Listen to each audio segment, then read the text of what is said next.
Hey,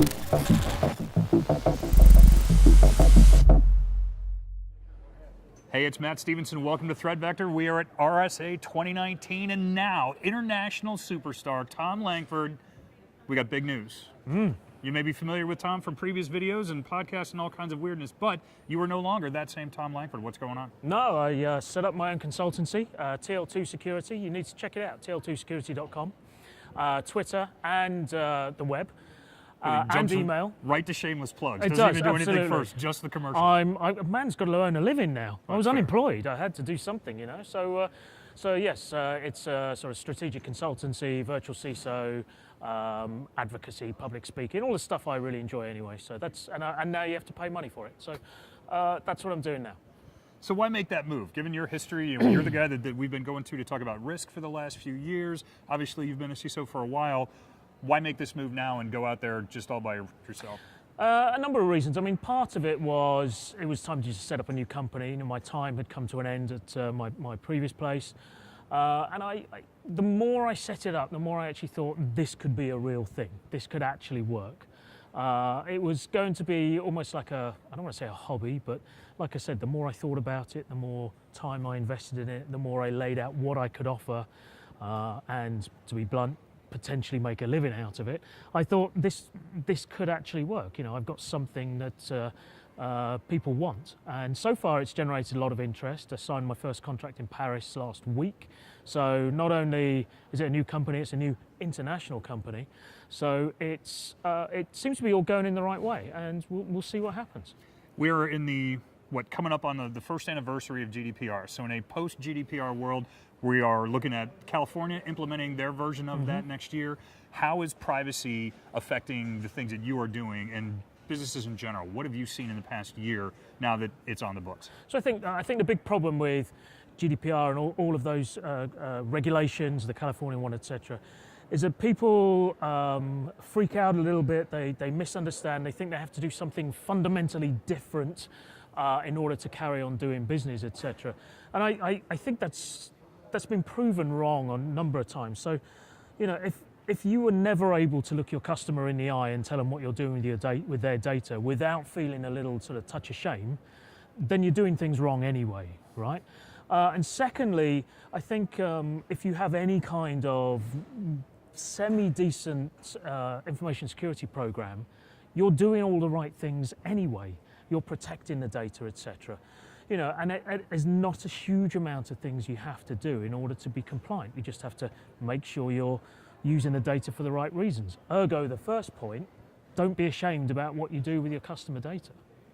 Now, again, you've been the risk guy for us. One of the things the very first time we spoke is you don't need to be afraid of risk. You can embrace risk and use it to your advantage. What does the climate look like now? We've seen a lot of interesting things over the last few years, whether it's nation states meddling with elections, just in general, the increases in the amount of data being taken in data breaches. What is the world of risk looking like today? Slightly different to how it was before. I mean, that's the point of risk, is, you know, the risk environment and the risk appetite and the risk themselves, they evolve and change and develop every single day. And sometimes they get worse or, you know, more risky, and sometimes they get less risky. And it's like a sea of change constantly. And I think, you know, in reality, I think, you know, we're at a conference that loves its taglines, right? You know, so, you know, why is it riskier today, etc. It's not riskier, it's just different. And I think as long as you understand what your risk profile is, what your appetite is, what it is, which environment you're operating in, you know, that sort of thing, you naturally adapt. Because I think, again, one of the challenges is people see risk as something, you know, big and dangerous and sticks out and has to be addressed separately. It should just become a part of the DNA, the corporate DNA.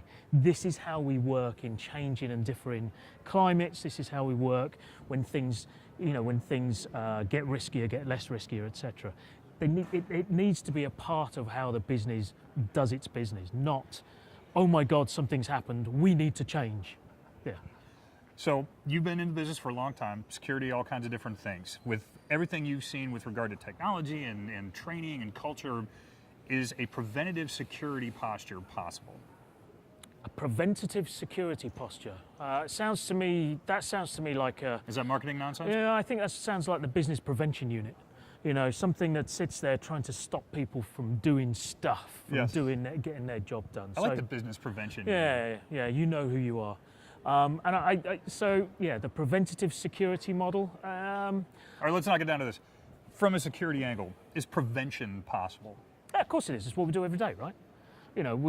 We put up firewalls, we lay out procedures and policies, we do this, that, and the other, whatever, to stop things from happening. But does it work? We build all that stuff, but I can build a wall, somebody's going to climb over it. Yeah, or absolutely. under it or around it. Absolutely, but 10 people are not going to climb over it. So it's degrees. Yeah, of course it is. Of course it is. You can never be 100% secure. You can never prevent something all the time. It's like an inoculation. It doesn't. It's not 100% cure, but what it does is it boosts the collective immunity of the community that it's in, such that smallpox is effectively eradicated or measles stops becoming a thing. Soon as there is I'm not going on that, don't worry. Yeah. As soon as there is we can't get into the whole vaccination thing right now. The anti-vaxxers, right? And it's round, it's spherical, it's not flat.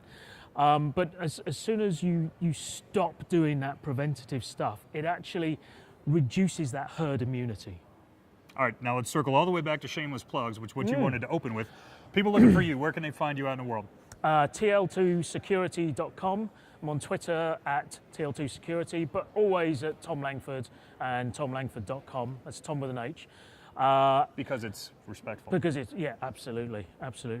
And here at RSA, if you're around, and if you know me, just hit me up, pick up the phone, and send me the contract. And he's not Kai Rohr. We always have to say that in every episode. Right, exactly. He's my evil twin brother. Yeah, and somehow I'm involved in all this stuff. Anyway, if you're looking for more good information like this, you can find us new places. We are both at Cylance Inc. and at BlackBerry. Online it is www.blackberry.com and threatvector.cylance.com. I am Matt Stevenson. You can find me at PacMatt73 across all the socials. Looking for more cool stuff at RSA? Come back.